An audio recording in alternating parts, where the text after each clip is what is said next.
Once you're certified, you're going to want to launch your book coaching business. And whether you're brand new to book coaching, or maybe you've been editing or helping writers in a more casual way and you're ready to up your game, you need support to run a sustainable business. And a sustainable business is one that is good for your clients, where you're helping your clients and serving your clients, but it's also good for you. You want to be able to work how much you want, make the money that you want, not make yourself crazy doing it. And we are here to support you through that process of building that business. It's a very personal undertaking to build a business, and we have 7 core steps that we believe you need to go through in order to get there. It is get in the right mindset, then set realistic goals. You want to narrow your niche, work in your zone of genius, develop solid packages and pricing, do the work of marketing your business, and then keep iterating. So the first step is get in the right mindset. So the reason this is first, and the reason why it's so important, is that the right mindset has to do with the fact that you're going to be adding value to your writers, that what we're doing is really important to the people who we are serving. And that mindset is kind of a hard one for a lot of people to get into. It's a big leap to believing that the talents and skills that you have that perhaps have not been valued by your society or culture or family or people around you for a long time, that those things are going to be valued by the people that you're serving.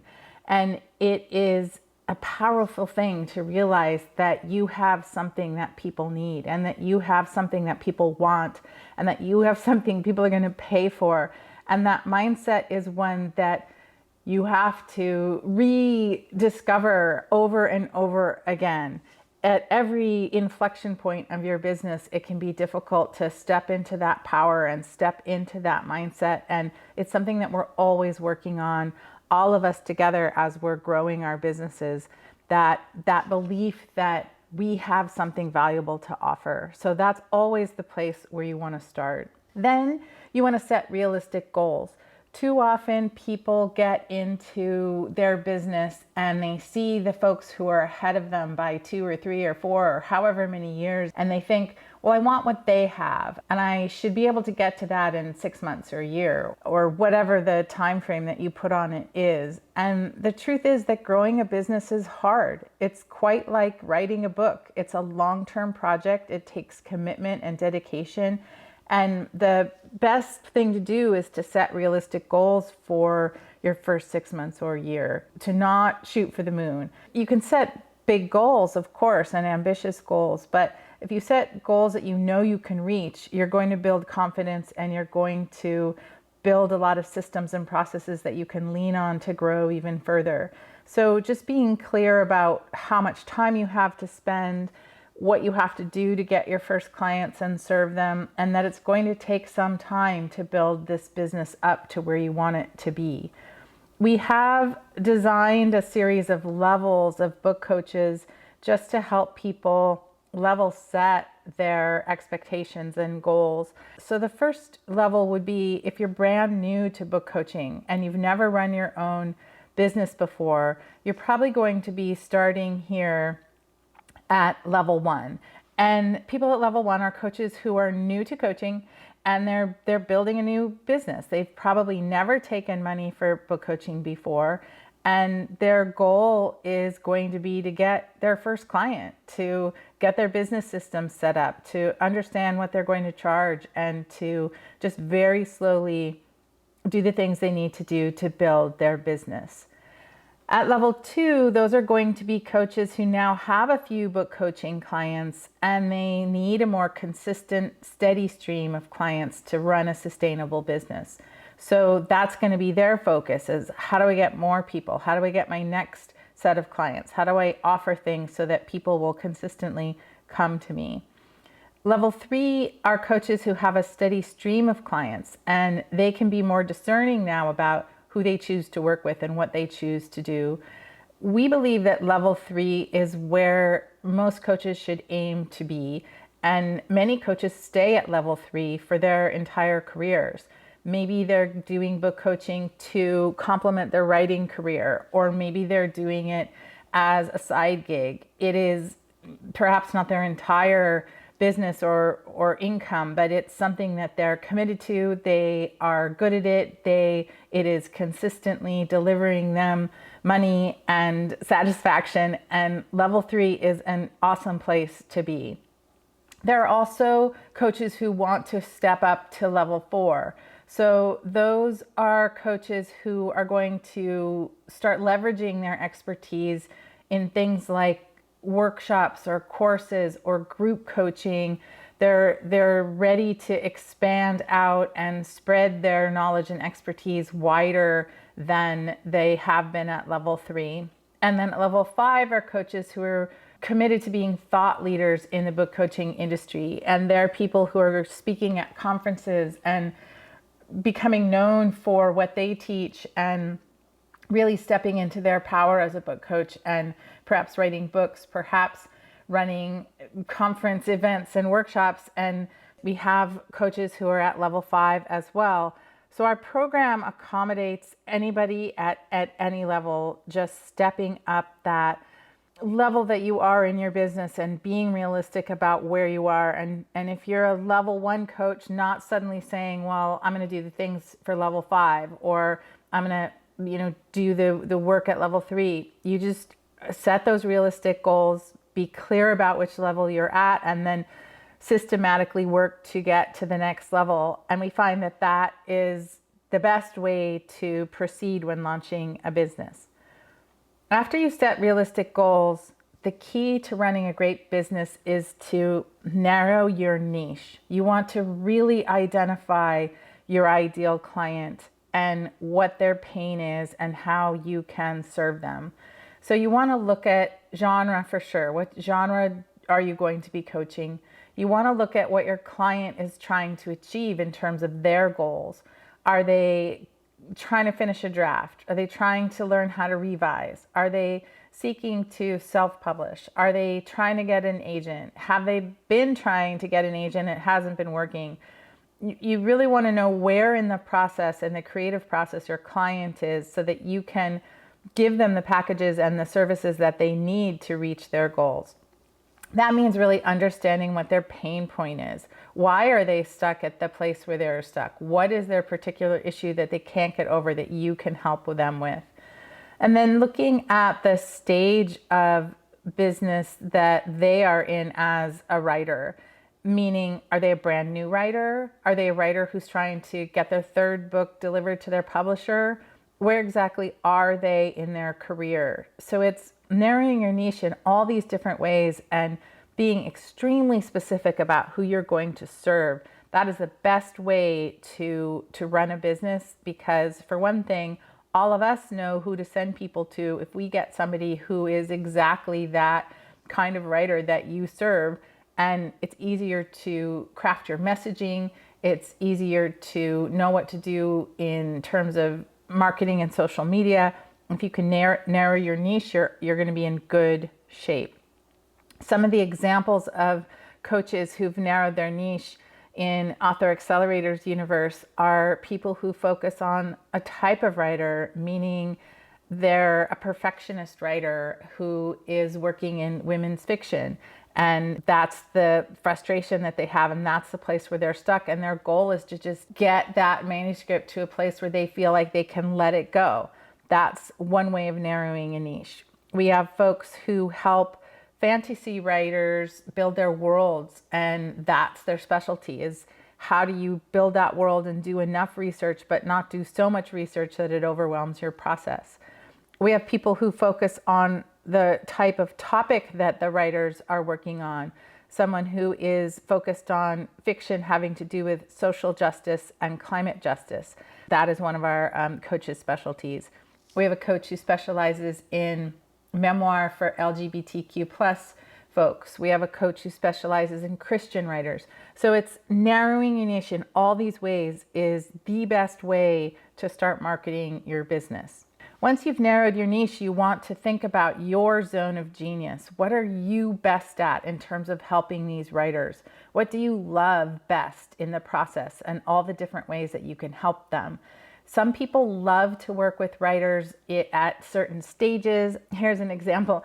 Some coaches love to work long-term, relationships, and they want to be in relationship with that writer for years while the writer's doing their work. That's their favorite thing. Others like to quickly go in and out. So it might be, I'm going to help you prep for pitching, get those first 3 chapters polished up so that I can help you do a pitch strategy, and I might work with you for 3 months and then be done and move on to the next person. So it's knowing what your zone of genius is and what you love. My particular favorite thing is I love the very beginning stage of a writer working on a nonfiction book. I love how the idea goes from fuzzy to very clear. That's my zone of genius. It's my favorite place to work.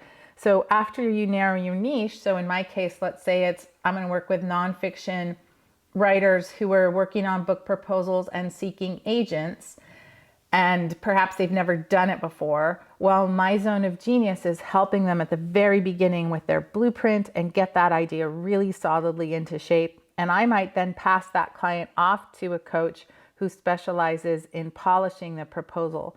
So it's really knowing what you love best and where you can serve that writer the best. The 5th step is to develop solid packages and pricing. So what that means is that you want to really think about what that client needs, what they're willing to pay for, how you can make sure that you're paid appropriately for your time and your talent and your expertise.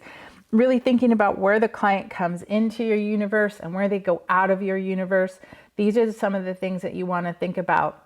At Author Accelerator, we teach that it is not the best practice to think in terms of hourly rates. We really think in terms of packages, and we price in terms of packages because that's the way that you're going to be valued for your time and talent.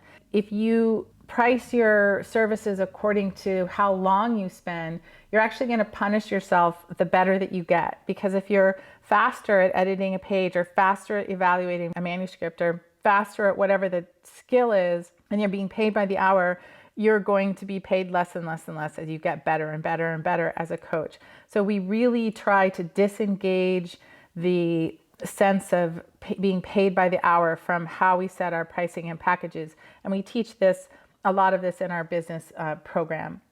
The 6th step in launching a great business is to do the work of marketing your business. And this is the foundation of every solid business. Every single person in business has to do these things and has to do them over and over and over again. So committing yourself to marketing your business and doing this work is critical to your success. So there's these 4 pillars of marketing, and we're all doing them in different ways. But the first pillar is getting good word of mouth. And that's the gold standard for marketing. It means that your clients are so happy with what you're doing that they tell their friends about you and that they send their friends to you. And it means that you're setting really clear expectations and delivering on that promise to really help your clients and partners. So doing good work is the first pillar of marketing. The second pillar of marketing is producing useful content. So that's creative content that's useful to your ideal customer, that helps them solve their pain, that draws them into your universe and shows them what you can do and starts building trust with them. And this content is going to be different for every single book coach because we're all serving different people in different ways from different zones of genius. So it's really thinking about, what can I produce consistently to help my potential clients? Can I do a blog or newsletter? Can I do a podcast? Can I be guest posting? Can I be guesting on podcasts? What exactly is it that I love to do that I can share with my potential clients to draw them into my world and start helping them right from the very beginning? This content production is something you'll always be doing and thinking about. The third pillar is making meaningful partnerships with other people who are serving the clients that you're serving and making sure that you're connecting with those potential partners in innovative and interesting ways. This could mean palling up with another book coach to start a podcast. It could mean partnering with another book coach to do a series on their newsletter. It can mean partnering with Author Accelerator to do a mini blueprint session that we would market for you and put you in front of potential people. There's so many ways that partnerships can serve you when you're marketing your business, and they can be small partnerships, meaning just you and another person, or they can be quite large partnerships, meaning you and other organizations or companies. But thinking in terms of aligning yourself with other people who are serving your potential client is a really smart marketing tactic that you will always be thinking about. And then finally, there's the idea of paid exposure.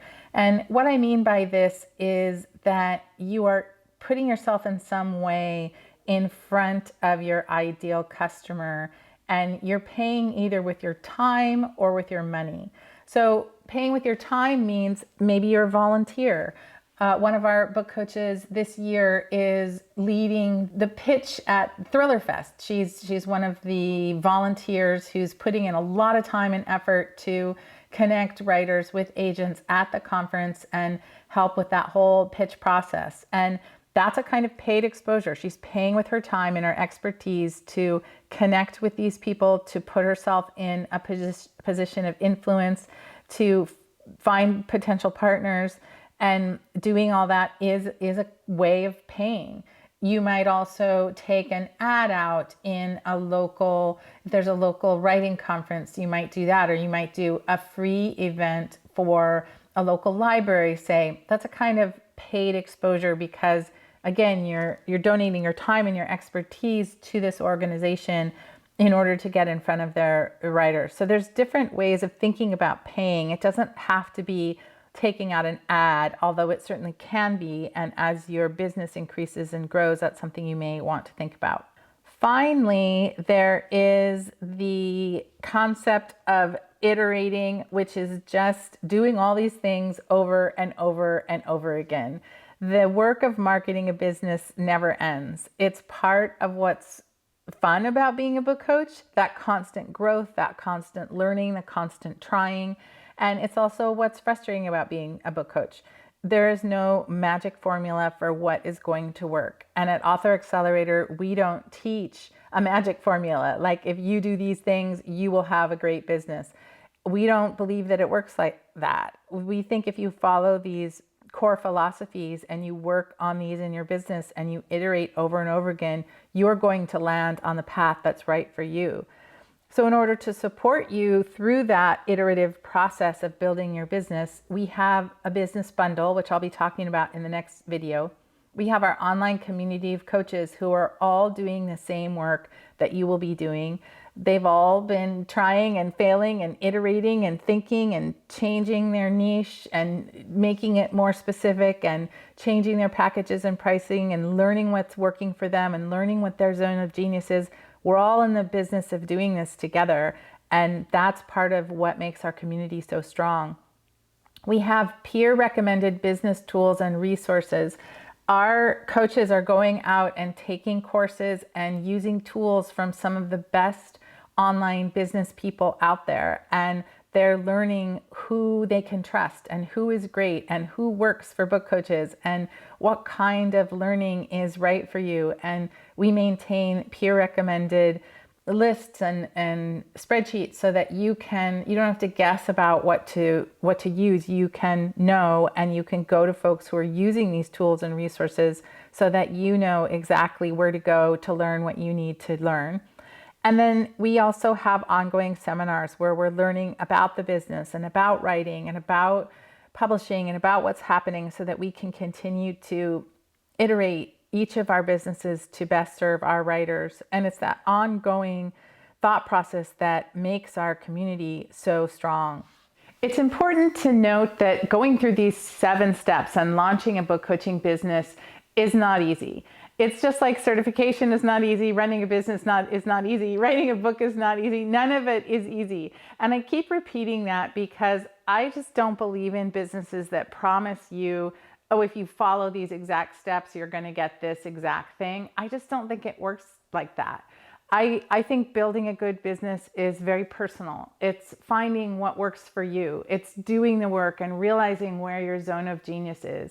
It's getting support to run better businesses, have better processes, figure it out as you go. It's really about iterating and having that growth mindset and figuring it out. And what we're here for at Author Accelerator is to support you in that and help you in that and help you find your way. We're not handing you a business on a silver platter. I just don't think anybody can do that.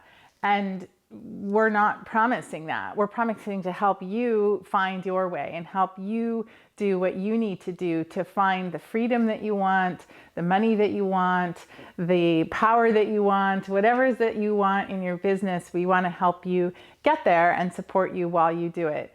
We have book coaches running very different kinds of businesses and they have very different kinds of goals, but we're all at the end of the day doing the same work, and coming together to support each other is how we help each other do that work as well as it can be done. In the next video, I'm going to talk about the specifics of our Business of Book Coaching bundle and what we offer you to help you go through these steps to start your business.